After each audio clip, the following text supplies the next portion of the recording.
আজকের বিষয় অস্থিতিস্থাপক সংঘর্ষ। প্রথম যেটা আমরা জানব সেটা হচ্ছে সংঘাত গুণাঙ্ক।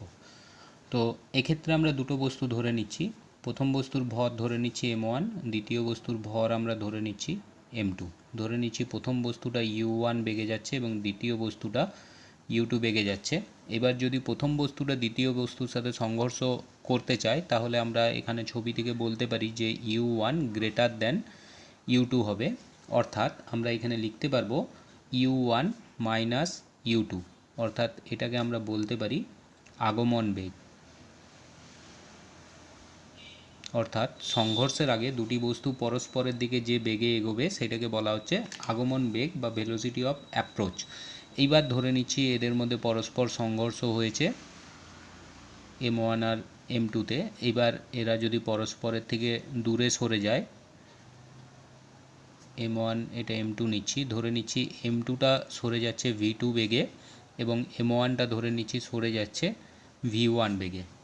এক্ষেত্রে আমরা নিতে পারি v2 গ্রেটার দ্যান v1। তাহলে এক্ষেত্রে v2 মাইনাস v1 এটাকে আমরা বলতে পারবো অপসারণ বেগ।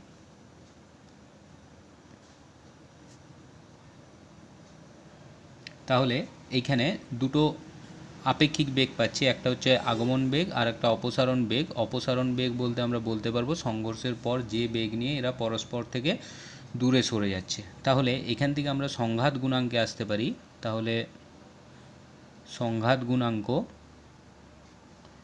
বা যেটাকে আমরা বলতে পারি কোএফিসিয়েন্ট অফ রেস্টিটিউশন, এটাকে যদি আমরা স্মল ই দিয়ে দেখাই, স্মল ই ইকুয়ালস টু সমীকরণ লিখতে পারবো v2 minus v1 by u1 minus u2। অর্থাৎ বলতে পারি সংঘর্ষের পর অপসারণ বেগ বাই সংঘর্ষের আগে আগমন বেগের অনুপাতটাই হচ্ছে এখানে স্মল ই বা সংঘাত গুণাঙ্ক। এইবার সংঘাত গুণাঙ্ক কিছু মান আছে যার উপর নির্ভর করে সংঘর্ষটা কীরকম হবে বা সংঘর্ষের প্রকৃতি কীরকম হবে সেটা আমরা বুঝতে পারবো। তো প্রথম আমরা যদি নেই পূর্ণ স্থিতিস্থাপক সংঘর্ষ।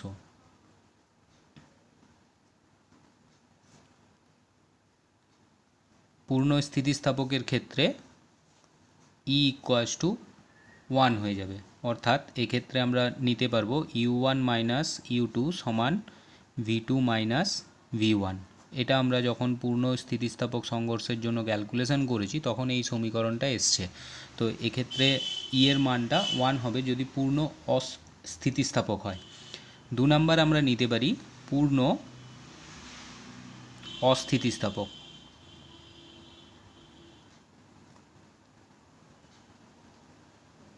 তো পূর্ণ অস্থিতিস্থাপকের ক্ষেত্রে আমরা নিতে পারি ই ইকুয়ালস টু 0। ই এর মানটা যদি 0 হয় সেক্ষেত্রে যে সংঘর্ষটা হবে সেটাকে আমরা পূর্ণ অস্থিতিস্থাপক বলতে পারি। এবার ই ইকুয়ালস টু 0 মানে এটা ইকুয়ালস টু লিখতে পারি v2 minus v1 by u1 minus u2। অর্থাৎ আমরা এখান থেকে লিখতে পারবো v2 minus v1 equals to 0 or v2 সমান v1।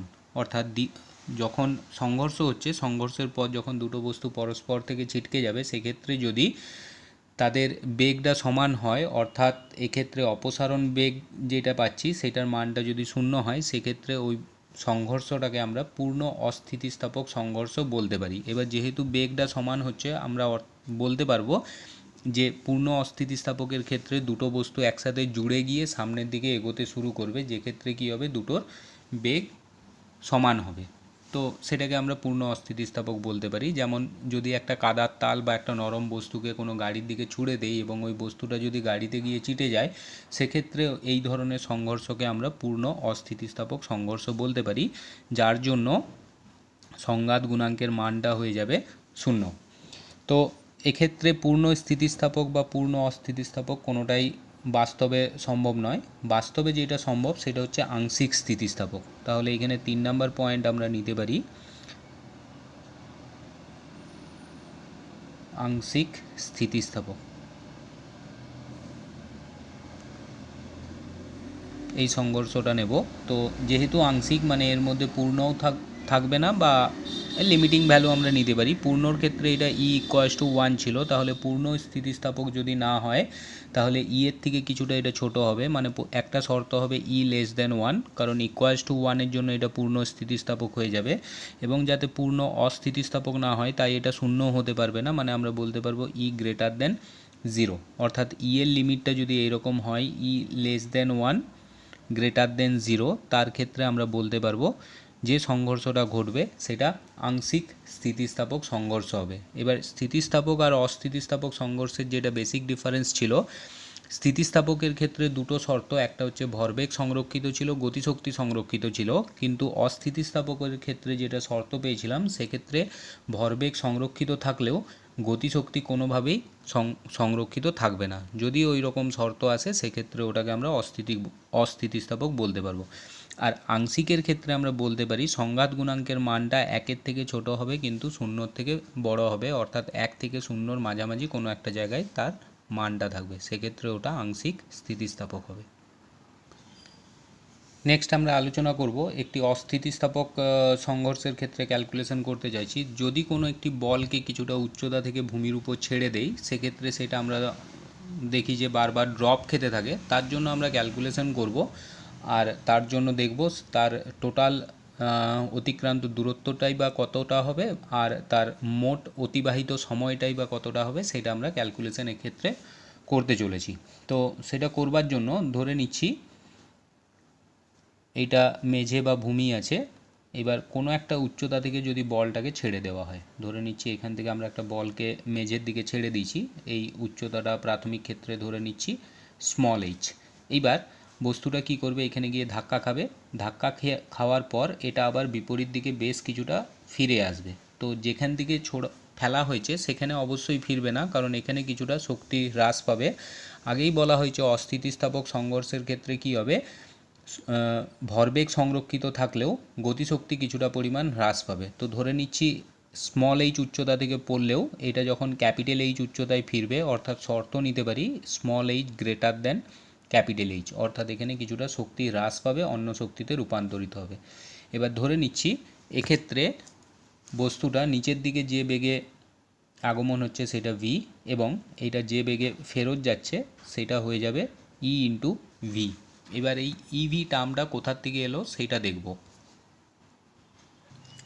তাহলে এখানে আমরা সংঘাত গুণাঙ্ক থেকে জানি স্মল ই ইকুয়ালস টু হয় v two minus v one by u one minus u two. তাহলে এই সংঘর্ষের জন্য দ্বিতীয় বস্তু এক্ষেত্রে ভূমি আছে, তাই ভূমির ক্ষেত্রে কি হবে, তার বেগটা 0, অর্থাৎ এক্ষেত্রে আমরা বলতে পারি ইউ2 ইকুয়ালস টু 0 এবং ভি2 ইকুয়ালস টু 0, কারণ মেঝে কোনোভাবেই সরে যাবে না। আর ইউ1 অর্থাৎ প্রথম বস্তুর বেগ আমরা ধরে নিচ্ছি এখানে ভি বেগে সংঘর্ষ করছে, তাহলে ওটা যদি ফিরে ভি1 বেগে, ভি1 সমান আমরা ভি1এই লিখছি কিন্তু ডাইরেকশানটা এখানে নেগেটিভ হবে, কারণ এক্ষেত্রে বস্তুটা উপর থেকে নিচে পড়েছে এবং সংঘর্ষ হওয়ার পর এর দিকটা চেঞ্জ হয়েছে, যার জন্য এটা মাইনাস সাইন নিতে পারি। তাহলে সমীকরণে বসালে পাবো ই ইকুয়ালস টু ভি2 মাইনাস ভি1, অর্থাৎ 0 মাইনাস অফ মাইনাস ভি1 লিখছি বাই এটা হয়ে যাবে ইউ1 অর্থাৎ ভি মাইনাস 0, और সমাধান করলে এখান থেকে পাবো ভি1 ইকুয়ালস টু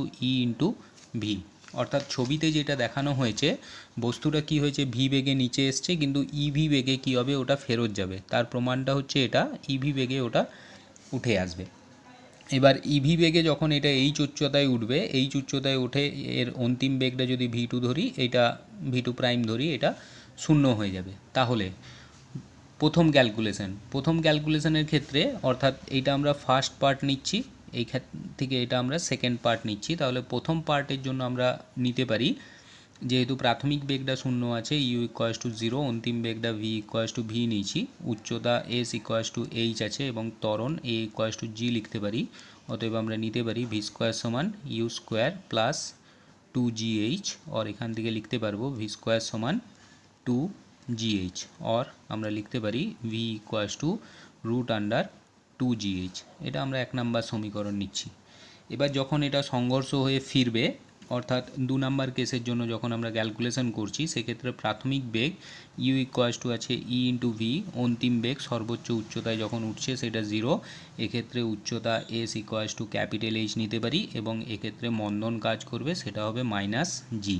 তাহলে সমীকরণ নেব এক্ষেত্রে ভি স্কোয়ার সমান U square minus 2 into G into capital H, মান বসালে পাবো অর এক্ষেত্রে ভিটা শূন্য আছে, শূন্য equals to EV whole square minus 2g into capital H. সমাধান করলে পাবো, লক্ষ্য হচ্ছে ক্যাপিটাল এইচটা বের করানো, তাহলে ক্যাপিটাল এইচ ইকুয়ালস টু আমরা লিখতে পারবো এখানে e square v square by 2g।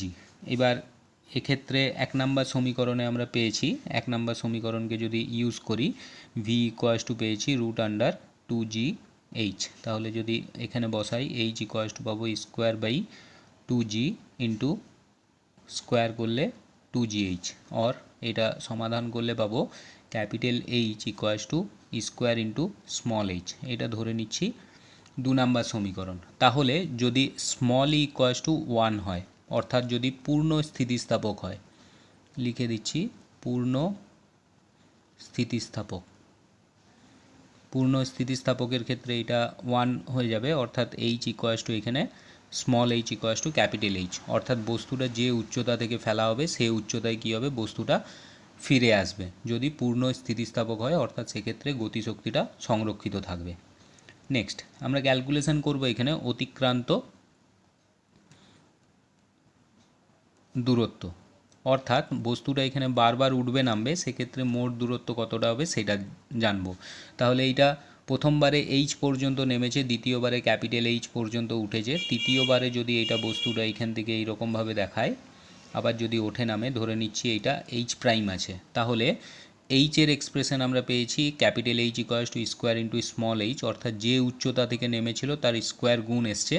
তাহলে এখন আমরা একই নিয়মে এইচ প্রাইমটা যদি ক্যালকুলেশন করি, এটাকে লিখতে পারবো স্কোয়ার ইন্টু এর আগের উচ্চতা, অর্থাৎ এক্ষেত্রে ক্যাপিটাল এইচ, মান বসাতে পারি ক্যাপিটাল এইচের, or h prime equals to লেখা যাবে স্কোয়ার ইন্টু স্কোয়ার এইচ বা e to the power 4 into h, এইটা 3 নাম্বার সমীকরণ নিতে পারি। এইভাবে যদি এটা সংঘর্ষ চলতে থাকে তাহলে এর পরের উচ্চতা হবে e to the power 6 into h. তাহলে মোট অতিক্রান্ত দূরত্ব যদি ডি ধরি, ডি ইকুয়ালস টু লিখতে পারবো প্রথমে নেমেছে এইচ, তারপরে হয়েছে স্কোয়ার ইন্টু এইচ, তো এটা যাতায়াত আছে যার জন্য এখানে আমরা একটা 2 মাল্টিপ্লাই করতে পারি, প্লাস তারপর আবার 2 into E to the power 4h plus 2 into E to the power 6h plus so on, এইভাবে আসবে। এবার এটাকে যদি আমরা সমাধান করি, ডি ইকুয়ালস টু লিখতে পারবো H plus 2 square H, common নিয়ে নিচ্ছি 1 plus square plus E to the power 4 plus dot dot dot infinity, ধরে নিচ্ছি অসীম পর্যন্ত এটা বিস্তৃত থাকবে বা অসীম পর্যন্ত চলবে, তাহলে লেখা যেতে পারে d equals to h plus 2 square h, এটা সিরিজে পড়ে যাবে, এইটা হচ্ছে 1 minus square whole to the power minus 1-এর সিরিজ, এটা ভাঙলে আমরা এইরকম একটি সমীকরণ পাবো। তাহলে সমাধান করলে পাবো ডি ইকুয়ালস টু এইচটা যদি কমন নেই হয়ে যাবে এটা 1 plus 2 square by 1 minus square, और সমাধান করলে পাবো D equals to H into 1 minus square plus 2 square by 1 minus square, और এখান থেকে পেয়ে যাব ডি সমান H into 1 plus square by 1 minus square, এইটা হয়ে যাবে মোট অতিক্রান্ত দূরত্বের রাশিমালা। নেক্সট আমরা ক্যালকুলেশন করব মোট অতিবাহিত সময়। তো এক্ষেত্রে ছবিটা আমরা নিয়ে নেব, ধরে নিচ্ছি বস্তুটা এম ভরের বস্তু, এখান থেকে পড়েছে, এই উচ্চতাটা আমরা নিয়েছিলাম স্মল এইচ, নিচ বরাবর যেহেতু নামছে এর ত্বরণটা অভিকর্ষীয় ত্বরণ জি, প্রাথমিক বেগ ছিল 0, অন্তিম বেগ আমরা ভি নিয়েছি, তাহলে এটার অতিক্রান্ত সময় যদি টি হয় আমরা সমীকরণ লিখতে পারি এস সমান u t plus half GT square, তাহলে এই ক্ষেত্রে লেখা যেতে পারে এইচ ইকুয়ালস টু, যেহেতু ইউটা 0 আছে first term 0 plus half into g t square, और এখান থেকে সমাধান করলে পাবো t equals to root under 2h by g, এটা ধরে নিচ্ছি এক্ষেত্রে 1 নাম্বার সমীকরণ। নেক্সট এবার বস্তুটা কি হয়েছে, মেঝেতে ধাক্কা খেয়েছে, ধাক্কা খেয়ে আবার এটা ফিরে গেছে। কতটা ফিরেছে, এটাকে আমরা ক্যাপিটাল এইচ পর্যন্ত ফিরেছে ধরে নিতে পারি। এইবার এক্ষেত্রে এর সময়টা যদি ক্যাপিটাল টি হয়, অর্থাৎ প্রথম সংঘাতের পর এইচ পরিমাণ উচ্চতা পর্যন্ত উঠে আবার যদি এটা নেমে এসে দ্বিতীয় সংঘর্ষ ঘটাতে গোলকটি যদি টি সময় লাগে, অর্থাৎ এক্ষেত্রে যাতায়াত করবে, যাতায়াতের মোট সময়টা আমরা যদি টি নেই, সেক্ষেত্রে যেহেতু যাতায়াত করেছে এর সরণ এস ইকুয়ালস টু আমরা 0 নিতে পারি।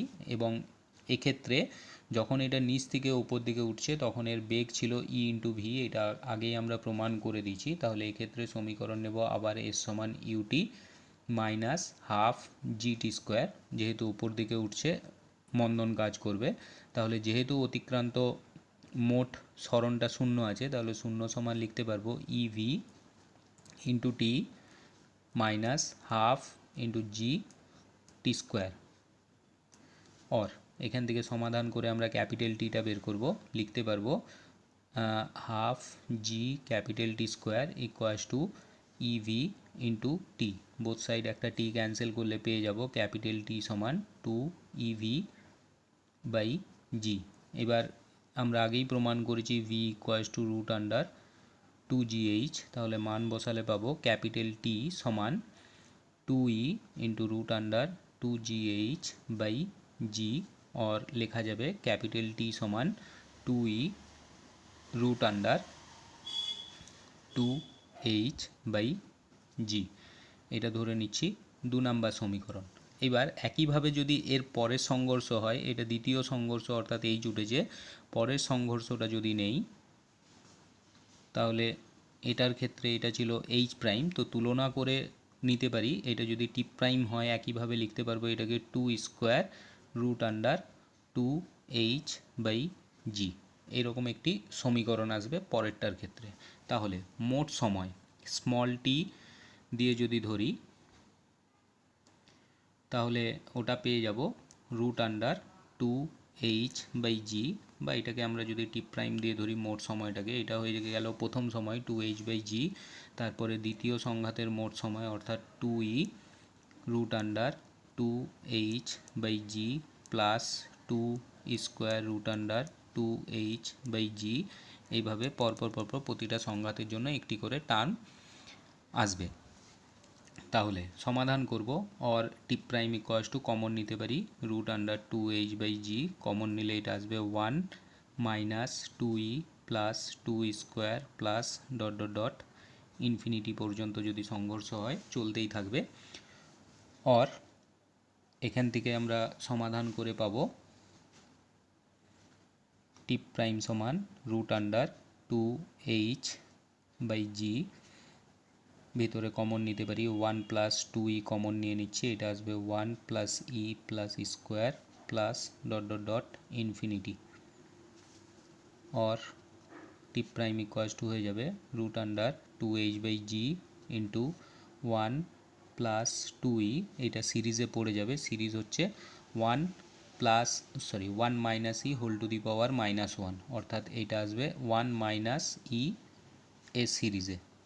তাহলে এখান থেকে এটা সমাধান করলে পাবো t square equals to root under 2h by g, এটা সমাধান করলে পাবো 1 plus e by 1 minus e, এটা আসবে টি প্রাইম, এটা আসবে মোট অতিবাহিত সময়ের রাশিমালা, যেখানে আমরা নিলাম 1 minus e whole to the power minus 1, এইটা সিরিজ হচ্ছে 1 plus e plus square plus dot dot dot infinity, এইটা হচ্ছে সূত্র। এটা আমরা অঙ্কের ওখানে করে আসব। তাহলে এক্ষেত্রে মোট অতিক্রান্ত সময় টি প্রাইম ইকুয়ালস টু হয়ে যাবে এটা। এবার এখান থেকে যদি আমরা সংঘাত গুণাঙ্কের মান নির্ণয় করতে চাই, তাহলে সংঘাত গুণাঙ্কের জন্য আমরা একদম প্রথমে সমীকরণ নিতে পারি, যেখানে প্রমাণ করলাম আমরা H equals to square into small H. তাহলে এখান থেকে আমরা ইটা যদি নির্ণয় করতে চাই, স্কোয়ার ইকুয়ালস টু হয়ে যাবে capital h by small h, আর এখান থেকে লিখতে পারবো e equals to root under capital h by small H.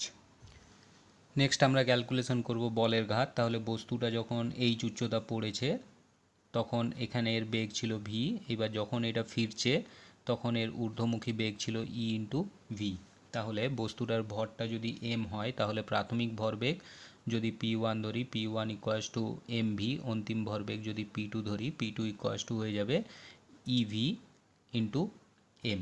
তাহলে ভরবেগের পরিবর্তন যদি ডেল্টা পি দিয়ে দেখাই, ডেল্টা পি ইকুয়ালস টু হয়ে যাবে p2 minus p1 equals to লেখা যেতে পারে, যদি আমরা এমটা কমন রাখি, ev minus of minus V, और আমরা লিখতে পারবো delta P equals to M into E V plus V, और আমরা লিখতে পারি डेल्टा पी इक्वल्स टू, যদি আমরা এক্ষেত্রে ভিটা কমন নেই, এম ভি ইন্টু ই প্লাস 1।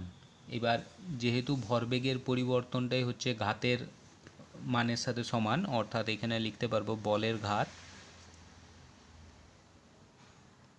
সমান এম ইন্টু ভিটার মান হচ্ছে রুট আন্ডার 2gh ইন্টু এটা হয়ে যাবে 1 প্লাস ই বা ই প্লাস 1ও লেখা যেতে পারে। এটা হচ্ছে বলের ঘাতের রাশিমালাটা। তাহলে যেহেতু এটা আমরা বললাম যে অস্থিতিস্থাপক সংঘর্ষ, তাহলে এখানে গতিশক্তি স্থির থাকবে না, গতিশক্তি কী হবে, কমবে। তাহলে সেটা নির্ণয় করব গতিশক্তির হ্রাস কতটা। তাহলে এক্ষেত্রে আমার প্রাথমিক গতিশক্তি E1 ইকুয়ালস টু লিখতে পারি হাফ এম ভি স্কোয়ার, কিন্তু অন্তিম গতিশক্তি E2 ইকুয়ালস টু লিখতে পারবো হাফ এম, ভিটা ছিল হচ্ছে ই ইন্টু ভি হোল স্কোয়ার। তাহলে গতিশক্তির পরিবর্তন বা যেটা লস হচ্ছে সেটা লিখতে পারবো ডেল্টা ই, E1টা যেহেতু গ্রেটার আছে E1 মাইনাস E2। সমাধান করব, মান বসলে পাবো half m v square minus half m v square into e square. তাহলে কমন নিলে পাবো half m v square into 1 minus e square. এবার আমরা জানি v equals to root under 2gh, তাহলে মান বসালে পাবো half m into v square অর্থাৎ 2gh ইন্টু 1 মাইনাস স্কোয়ার, और এখান থেকে আমরা হাফ হাফ ক্যান্সেল করলে পাবো mgh ইন্টু 1 মাইনাস স্কোয়ার। এইটা হবে গতিশক্তি কী পরিমাণে হ্রাস হচ্ছে তার মান। তাহলে এটা আমাদের লং কোশ্চেনের জন্য। এখান থেকে আমরা ক্যালকুলেশন করলাম মোট অতিক্রান্ত দূরত্ব, মোট অতিবাহিত সময়, সংঘাত গুণাঙ্কের মান এখান থেকে আমরা বের করতে পারি, বলের ঘাত নির্ণয় করতে পারি, আর গতিশক্তির হ্রাস কতটা হচ্ছে সেটা নির্ণয় করে বলতে পারি যে এটা একটা অস্থিতিস্থাপক সংঘর্ষ, কারণ স্থিতিস্থাপক সংঘর্ষের ক্ষেত্রে মোট শক্তি বা মোট গতিশক্তিটা সংরক্ষিত থাকতো।